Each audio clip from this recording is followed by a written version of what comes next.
Our team is the Silo Busters, and it includes Lindsay Laura with the City Clerk's Office, Michelle Ginn with the Planning Division, Paul Jensen with the Community Development Department, Zach Barron with the Public Works Department, and myself, Laura Washburn, with the Community Services Department. We looked at the permitting process. Communication seems to break down across divisions and departments, which causes frustrating delays for customers and city staff members.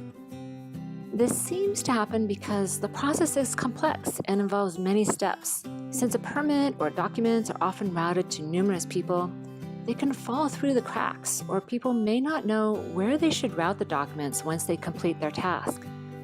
The departments and divisions are working in silos, which impedes the process.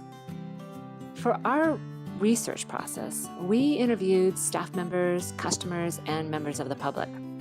We also engaged in several secret shopper exercises, and we looked at what other cities have done and are doing to improve the process. What we heard back from staff members is that they weren't really sure who does what or where to route the documents. They also said the procedures were unclear and that having people in different physical locations made it difficult to know what is going on with customers' permits, plans, or other requests. There's definitely an overall feeling of working in silos. From our secret shopper experience, we learned that a person is shuffled back and forth across the counter and handed a lot of different pieces of paper with unclear acronyms. The customer is told, based on his or her request, to take a number of steps and to contact other people, some in the city and some outside the city. General documents with a lot of unclear government speak are handed out, and staff members add handwritten notes at the counter. Once the customer has left, it can be difficult to decipher the notes and the acronyms. Another theme that came up was that the use of an outside third-party plan checker made the turnaround time much slower. Both customers and staff remarked on the fact that the departments and divisions are clearly siloed, and by not having a one-stop shop, we are creating a difficult and inefficient experience for the public and for staff members.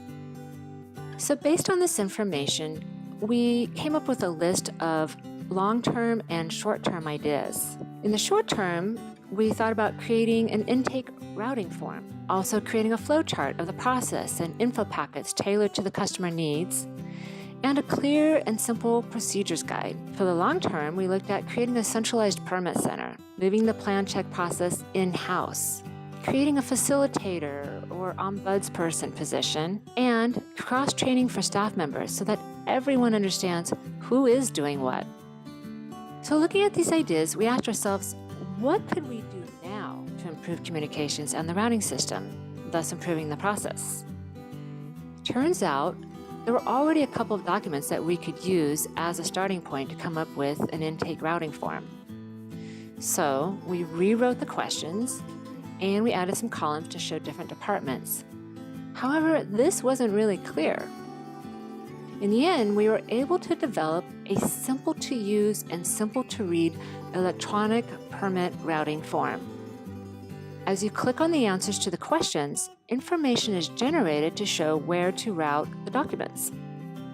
As for the centralized location or one-stop shop idea, we found during our discovery process a number of concepts that could work well for the city. We imagined that we would have a facilitator or technician that would help lead the customer through the process, such as the Apple Store experience. The location should offer a comfortable working area where building, planning, public works, fire, and other departments could work comfortably and have the tools they need to assist the customer. By having the tools we need and by improving the communication process, we can help bust the silos and improve the permit process for both our customers and staff members. Thank you.